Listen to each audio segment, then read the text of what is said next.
U.S.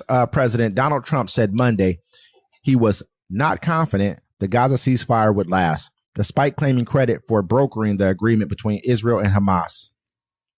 I'm not confident. It's not our war. It's their war, he said from the Oval Office when asked by a reporter whether the ceasefire would hold and last through the three plain phases. I looked at a picture of Gaza. Gaza is like a massive demolition site. That place is. It's got to be rebuilt in a different way. The American president's pessimism is not unique. There's a sufficient pressure to restart the Gaza war from extremist right-wing Israeli politicians who believe the ceasefire was a capitulation to Hamas.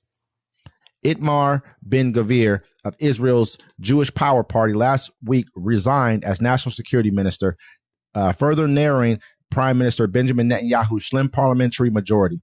Finance Minister Bezalel Smotrich has threatened to do the same if Netanyahu does not break the ceasefire once an initial 42-day phase is complete.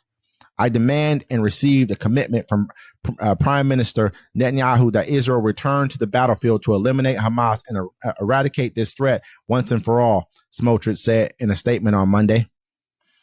I mean, this is, I mean, they want them to go back to war, killing and maiming more and more people.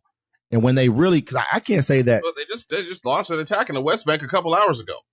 Really? You know what I'm saying? Yeah, they killed 9 people. Israel launches a major West Bank operation. They just shifted the war over into the West Bank. They need someone to keep killing. They want to keep killing. That's pretty much what this is about. Take their land. That's why you hear that you said, you know, that Trump said that's a very nice place. He's basically talking about how that's good property over there, and it's talking about how Gaza's prime real estate. This is not the first time we've heard people talk about Gaza being prime real estate. Like, this is what they want to do. They want to take Gaza, you know what I mean, as a pretty much and turn it into like waterfront property. Yeah. That's what it is already. And if you think about it, Gaza has a lot of natural gas and resources right off its shores.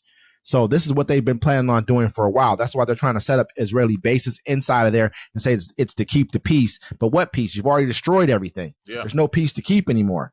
You know? No, they're going to keep the peace for themselves. That's the point. Think about this, man. I was watching the news the other day, right? I just happened to have the news on, right? And they're talking about how the Israeli hostages got released. They're like, oh, there was 4 of them got released today.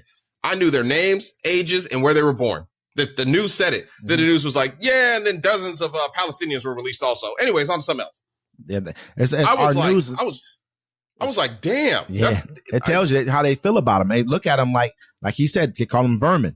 You know what I mean? They call them rats and roaches and stuff like that. That's how they look at it. I'm saying they told me the Israeli prisoners' names. Hey, this person was released. A little bit of information about them all. There's like 3 or 4. They played soccer. This person did this. They liked music. Then they're like, oh yeah, and dozens of Palestinians were released also. Anyways, on to something else. I'm like, I don't know their names. I don't know. They don't want you to know. They don't want you to look at those people they don't want you to look at those people as actual people. They want you to look at them like they look at them. And those like they people can be exterminated. All those people with there's probably people that watch the show too. You sat there and you protested the vote thinking Donald Trump was going to do better by the Muslims and stuff. You don't realize he had a Muslim ban.